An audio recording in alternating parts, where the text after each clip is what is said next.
You're the owner of a small business, which means you're also the tech guy, and HR, and personal assistant, and head honcho, and intern.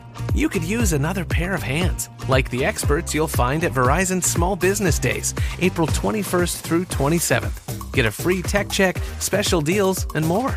Call 1-800-483-4428 or visit Verizon.com/smallbusiness to book your appointment. Verizon Business.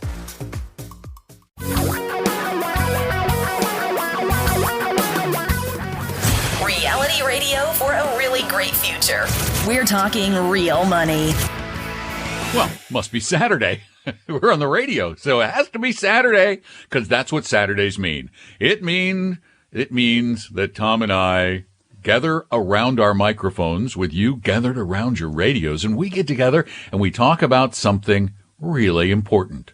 Yeah, no, not politics. Lifestyle Please, stuff? no. Oh, no.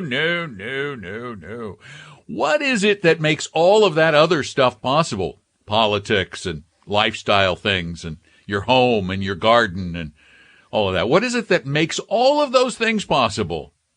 Ka-ching. Oh, I know. It's money. Money. Right. Yep. You need that first. So that makes us number one. You see, if you need money first before you can do anything else, that makes this show number one. Glad to hear it. Yeah. I don't know if we're number one really or not, but we like to think so.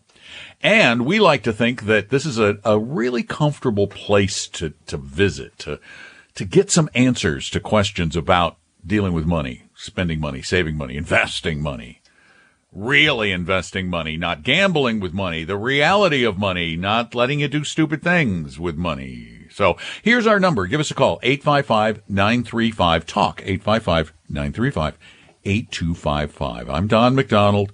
Right over there, under the airplanes, is Tom Cock. Thank you. Yes, and keep them above me. You know what a lot of people are talking about now? It's kind of fascinating. This $1,400 check or deposit per person, about 100 million Americans are going to be getting the stimulus, whatever you want to call it. Gee, my math, that's over $1 billion. Yeah, and that's 1 out of 3, right? I mean, and almost plus $1 trillion. adding $300 a week to the unemployment. State and local governments getting $350 billion. But I want to focus in on this $1,400. Now, I know a lot of you listening aren't going to get it due to your income situation, et cetera. But you may have kids, grandkids who are. And here's the thing. I'm reading these stories about what people are going to do with this $1,400 that drive me crazy, Don. I mean, if you type in stimulus check, everybody's got a great idea how to invest your money, including our friends at Motley Fool, who say turn it into a money machine with high-yield dividend stocks, because that'll make you rich. Boy, it's just a bad idea. Oh, it's just a bad idea. Dangerous idea. That's not even investing. That's almost gambling. A few stocks. Purely spec. Oh, and they found, by the way, the first one they list is it pays out 10% a year dividend. I mean, think about what does that say about the company? It's got to be a real estate thing of some sort. It is a mortgage, something in the financial sector. But let's talk about the things you probably should do if your kid or grandkid or you got the stimulus money. And I think at the top of this list, it's not very much fun, but paying the bills and certainly paying off credit cards, high interest loans, because you're not going to make more than in the market than what you're paying in that interest. If it's a credit card, it's what, 12 to 18% a year? Try again. Do you know there are credit cards out there that are still in the 20 plus range? Which is outrageous in and of itself, but think it through. You are not going to make that in the year. Okay. Yeah. If you bought and sold GameStop at the right time, if you got into AMC theaters and got out, I mean, yeah, sure. But most people, no. The right thing is to pay the bills, to pay off those debts. I think after that, Don, you got to talk about having an emergency fund, something set aside for the next crisis that comes along, which most people don't have. One of the things that this money was meant to do, that was, in fact, this is the thing it was meant to do. That was to get people who are having trouble financially through that trying period, to make sure that you could pay your bills. And that's why paying the bills is important. But this emergency fund, if your bills are paid and you were in a little bit of trouble during this economic problem we faced, and you didn't have an emergency fund, this is your opportunity to fix that little problem. Yeah, set that aside for whatever may be ahead, because we don't know what's next. And then, if all those, if you could check the box on all those things, you're still not going to go buy high dividend paying stocks. You're still not going to hope that you can pick a company that will make you rich. What you're going to do is open maybe a Roth IRA and buy an index mutual fund that is globally diversified. Right. It's not making bets. It's simply betting on the growth of the economy over time. Yeah. That's a reasonable bet. And this was one of the things I talked about when I was on Stacking Benjamins a couple of weeks ago, was Susie Orman's advice on what to do with it. And one of her bits of advice, she only gave you 3 bits of advice. One of them was an emergency fund. That was one of them.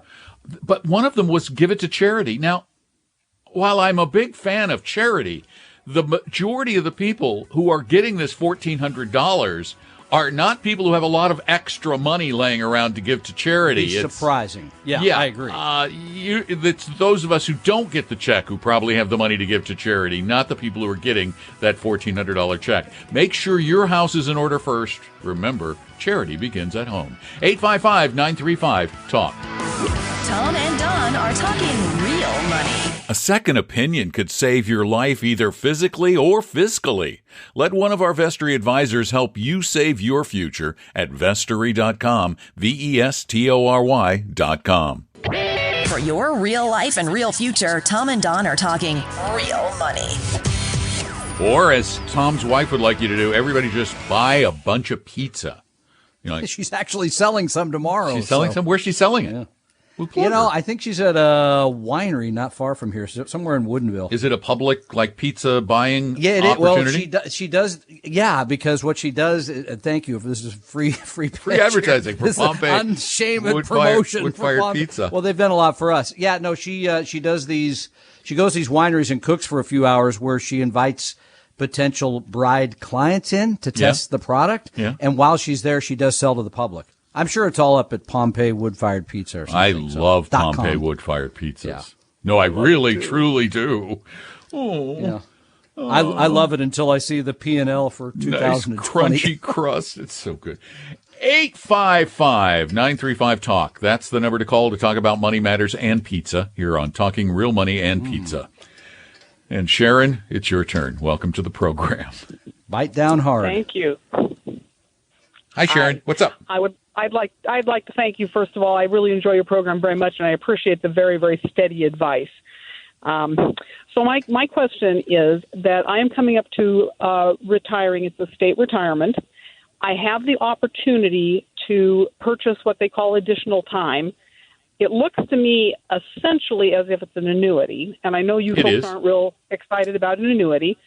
But the thing I see as potentially different, and this is part of why I wanted to ask your opinion, is that they do tie it in with retirement benefits such that it's subject to the same COLA that the retirement is subject to, and so on. Looks to me like the starting point is that if you look at what they're charging for it, it's about a 7% return, just if you didn't take into account the COLA. Well, wait, is that if you don't take, and also you have to remember something that we lose in translation, is it is a 7% return, but part of that return is return of principal. We forget about the fact, how much, just give me an example, how much do you put in to buy how much money? Time.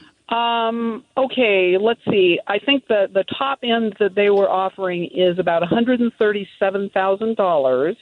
You don't have to go that high, but $137,000, and it gets you an extra $810 a month. Okay.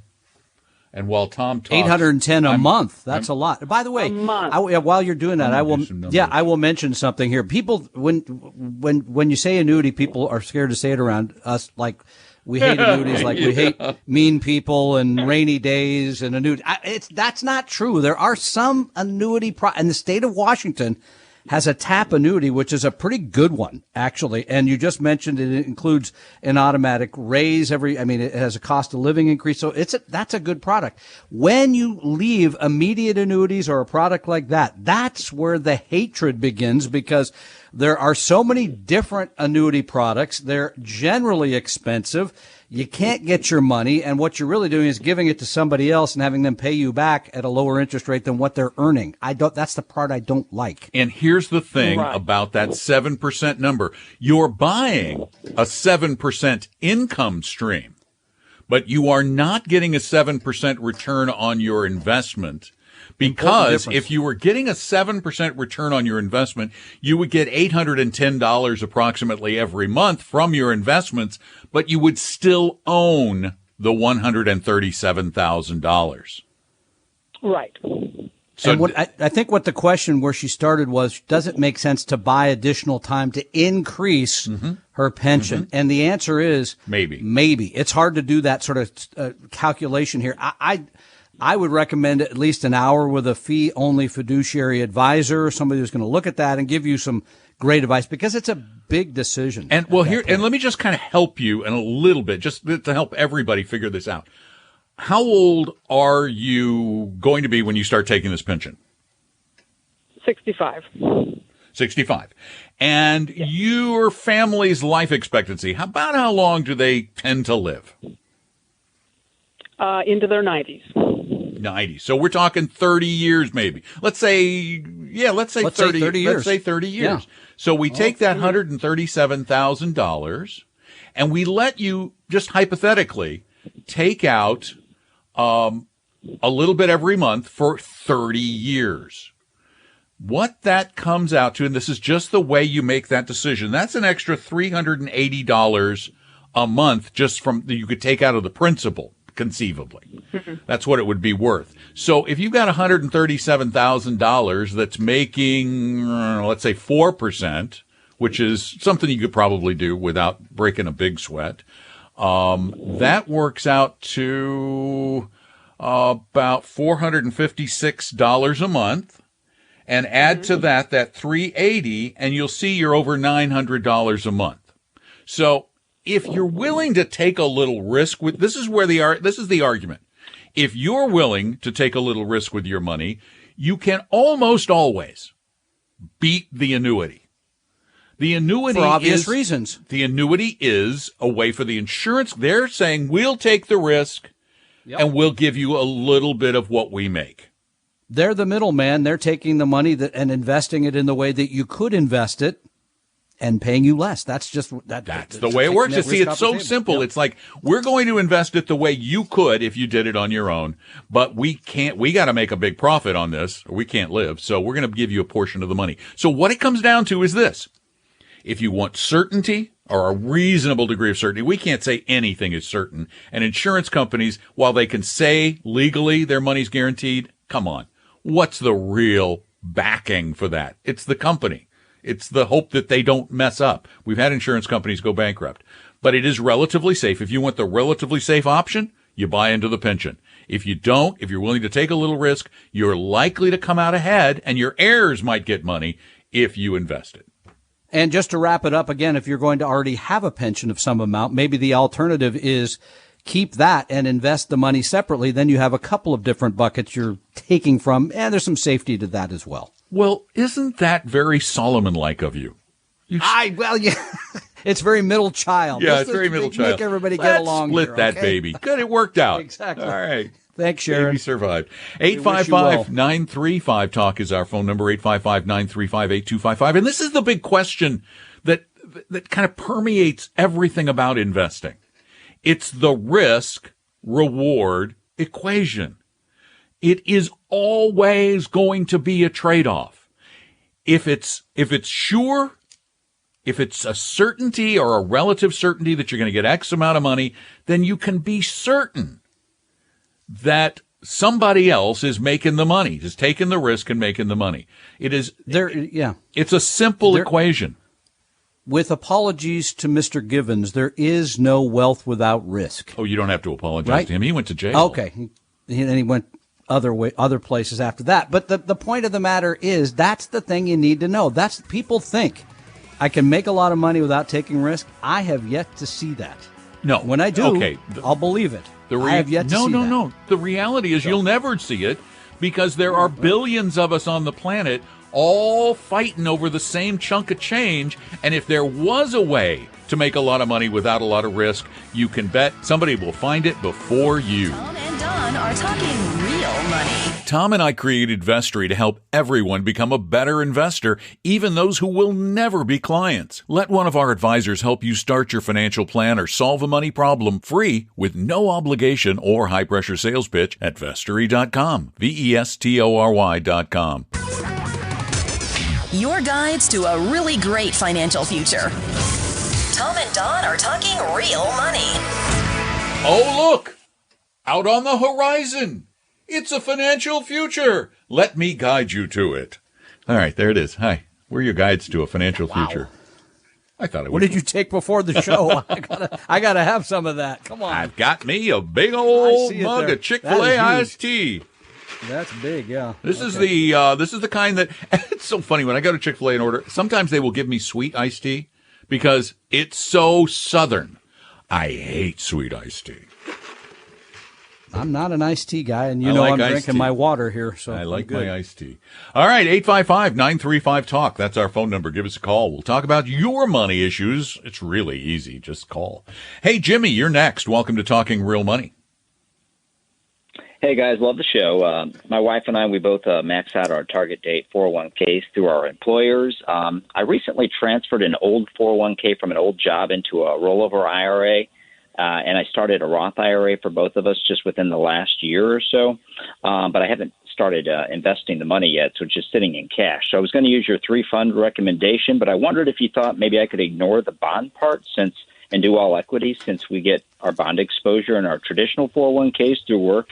And additionally, last week, you guys were talking about adding value funds, and I was just wondering maybe which ones you would suggest for that through Fidelity, like a small cap value index. I took your risk quiz, by the way. I got a 76, and it said I was in Group 5. 76. Good score. How did your wife do? She didn't Did she take the test, Jimmy? Oh, okay. We'll send the home version that has electricity involved. That's where we get really accurate scores. Just a little bit of electricity, we find out really how tolerant of risk you are. All kidding aside, yes, this is great. By the way, everyone can ignore bonds because over a long period of time, stocks make more money. Yep. You just have to deal with the market going down you're seeing your portfolio go down by half from time to time, like it did in 2008. We can go through the list. Yeah, I think a Roth is fabulous place for all stocks, especially if you're saving. If you're putting money aside in the fixed income in the pre-tax retirement plan. Yes. And in terms of the right mix, this is the issue, right? You mentioned the 3-fund portfolios that we offer at TalkingRealMoney.com. Those include 2 stock funds, 1 U.S., 1 international, and then a bond fund. They don't have much exposure to small and value, a very little bit of it. That's the issue. And you're raising a very good issue. Those are designed to be very simple for people, just to get you sort of started. And yeah, we still want you to have small and value in those portfolios because they've added a significant amount of return over time. Here's the issue. The level of complexity you want to have in it. And so Don's going to give you a couple suggestions, but then you got to figure out how to negotiate that with the other funds that we have listed there. Not hard, though. Not hard. What small cap and value should probably be somewhere between a combination of small cap and value together, somewhere between about 5 and 15% of the portfolio. On the stock portfolio. On the stock portion of the portfolio, the equity side of the portfolio. Fair. I'd probably be higher on then. Yeah, the 15 probably. 15. Yeah. And they do. Both small and value have tended over time to add, but they also have tended over time to do the exact opposite, and that is seriously detract. So they can be very scary. As a matter of fact, we just went through more than a decade where small and value seriously lagged, making everyone out there who thinks they're an expert say, well, why would I buy those? Those are bad. Until things changed around about last October, and small value are up almost 50% in that period of time. Oh, and the fund I'm going to suggest you look at for that portion of the portfolio is the Fidelity Small Cap Value Index. It is not a very old index, but that doesn't matter because it's an index. Indexes. What's the ticker? It is FISVX. FISVX. And get this, year to date, 2021. Now, this is not indicative of anything, folks. It's returned 25%. Yeah, we had this. Remember the guy called last Yeah. week. He said, I dropped my jaw because my fund's up 2% and you gave me the 25. Right. Okay, so here's the question. Yeah. And so you'd have to adjust the U.S. and have to adjust the international down to probably 40% each. Mm-hmm. So that gives you the money then to put in the U.S. small value so you get some exposure to that. I think it's a very reasonable approach. Sure. It's just going to add a little bit of volatility to that portion of the portfolio, but you look at a portfolio as one organism. Tom and Don are talking real money. Want a free copy of my book, Financial Physics? Well, go download it right now at Vestory.com, Vestory.com.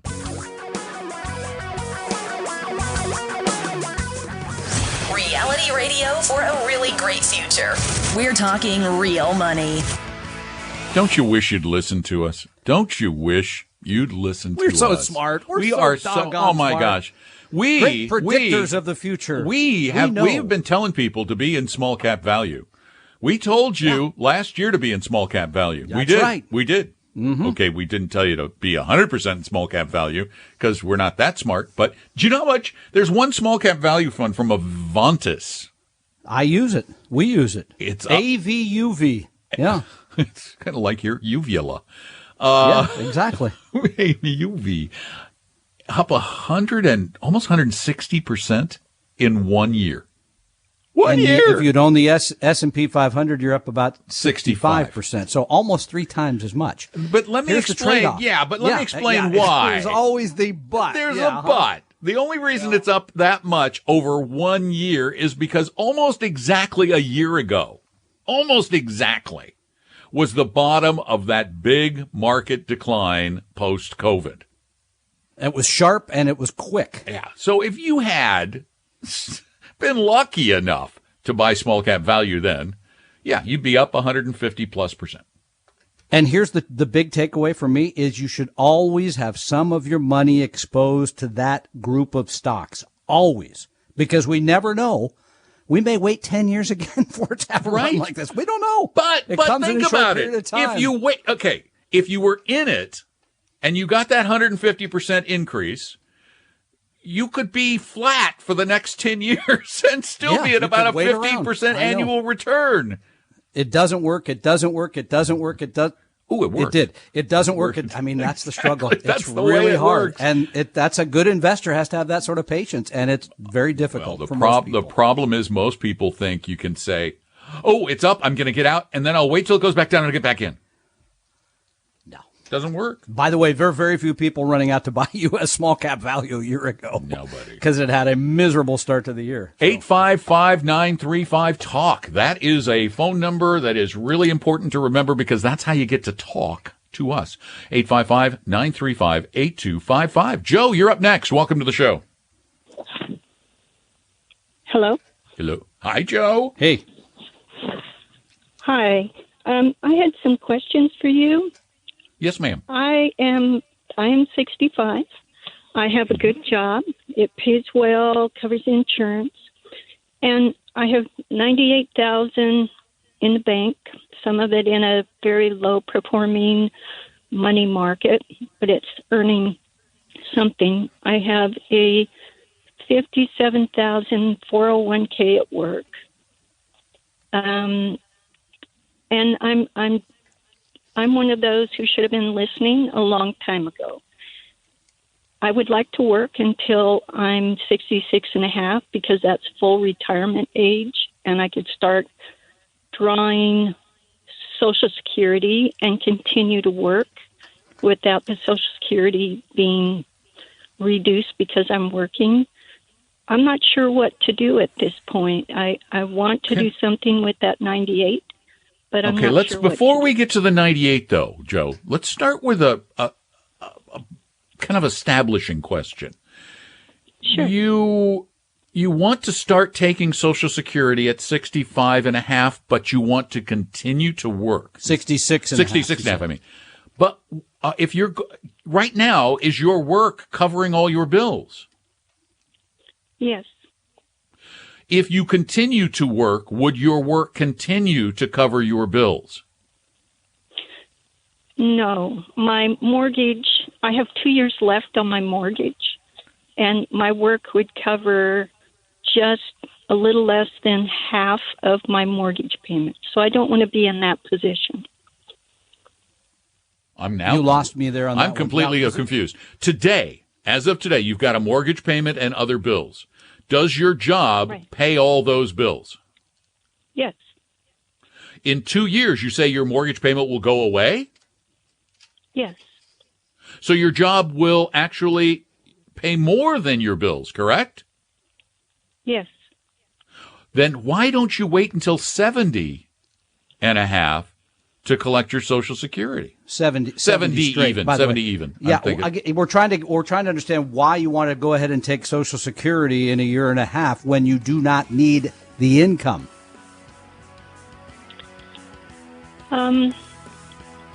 Because I have somebody else who's disabled living with me that I also have to cover part of their expenses. Okay. All right. Well, hang on with us a minute. We're going to discuss this in a little more detail after the break. Thanks for calling. We'll be right back. Tom and Don are talking real money. Is your portfolio a mess? You may have a case of hodgepodgeitis, but don't worry, we can help. Just set up a free, no-obligation meeting with a Vestory advisor at Vestory.com. No sales pitch, guaranteed. That's Vestory.com. For your real life and real future, Tom and Don are talking real money. All right, 855-935-TALK is our phone number, 855-935-TALK. Now, Joe is a perfect example of how life eludes easy answers. I can't just throw out it and say, here's what you do with your $98,000, Joe. Not yet. Because we've got some things we've got to figure out. Because it's the difference between you taking Social Security at 66 and a half and taking it at 70 is pretty substantial. 34%. Yeah. It's a lot. Yeah, it's pretty substantial. Difference. And that's the same amount you're going to basically get every year the rest of your life, except for some small inflation. So if you can muddle through the next 5 years on the income from your job and wait to collect Social Security, you and the person for whom you care are going to be better off. The other thing is if you've got someone disabled in the house, I sure hope they're collecting Social Security disability. Yes. Okay. I would wait if you can. Now, the $98,000, how much is your annual cost of living? Roughly, round figures. Oh, it's probably pretty low. All I do is work and go home. That's why I have No, but I mean for everything. Utilities, taxes, house payment, food, etc. How much do you think you spend a year? Rough figures. My house payment is $1,500 a month. Utilities are roughly $300 a month. Car insurance, house insurance. So you're looking 2, 3. Let's say 3,000 for sake of argument. How would that let's be? even say 3,500 for. I mean, let's say you got a lot of other expenses and remember the mortgage ends in 2 years. right. You said, That's too, true so that's too. helpful. So that's going to bring it down to $2,000 a month. You really need to have 20,000 of that 98,000 remain in the bank, earning nothing. Emergency. Earning Yep, nothing. exactly. The other portion, though, should probably be invested for a 5-year or so horizon. When you collect Social Security, you can start taking some of that too. And here's what I would do. Yeah, Tom's got a great idea. With me if you want. Well, no, you don't know. You don't know what the idea is. I do. I would take the balance of the, let's say, so let's just make this easy. Let's say the 98's 100, and let's leave 25,000 setting aside. I would take the 75,000, and I'd put it in the Vanguard Balanced Index. Yep, there you go. I have to look up the ticker here for you. So you'd simply go to Vanguard and open an account. Or you could do that online. Or the target date, 2025 or 2030. Yeah, that's true. 2025 or 2030. And then once you get to retirement, once you actually leave your job, then you'll have that higher Social Security at 70, and you can take a few $100s a month from this to supplement your income. You should be in decent shape. The Vanguard Balanced Index is VBINX. Victor, Bravo, India, November, X-ray. Vanguard Balanced Index. It's one fund. It's about probably 60% in stocks, 40% in bonds. The idea here is you're going to try to make 5 or 6% a year over time, keep you a little bit ahead of inflation without taking all of the risk of the stock markets. I'd put it that way. Yeah, see, I would lean more. I'm going to disagree with you just slightly, and I'm going to lean toward the 2030 target retirement fund, which takes her to about 74 years old. And because that is... that's more like a 50-50. It's closer to a 50-50, and it's going to get more conservative as she gets older. So thanks for the call, Joe. We really appreciate it. We wish you all the best. But, you need to get going. You need to keep working for as long as you can. You need to wait on collecting that Social Security if you can do it. That is such a big deal. It will make such a long-term difference in your life, particularly if you live a long time. And here's another way to look at your whole overall situation would be to take the money invested, both in the 401k and the balanced index, add those together. That's a number, and maybe eventually figure out how to take 4% a year of that out, plus your Social Security. That's what you're going to basically live on for your retirement. 855-935-TALK is our phone number, 855-935-8255.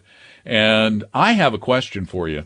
You got? Yes. It's a question for us, really, because it's about our philosophy. It's from a new listener. And he says, I'm a relatively new listener. I came over from the Stacking Benjamins podcast. I understand and agree with the vast majority of your advice, but I don't understand why you are so concerned about global investing over U.S. indexing. Obviously, having a portion of your investment in non-U.S. equities is important, but why cap weight?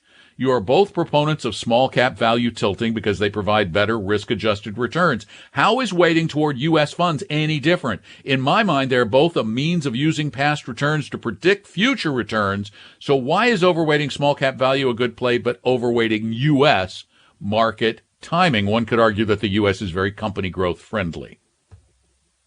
Yeah, there's a lot there. Okay, so let's just unpack a little bit of it. First of all, when it comes to the U.S. versus international, today I think if you look at the value of companies, what he's talking about here is market capitalization. Mm-hmm.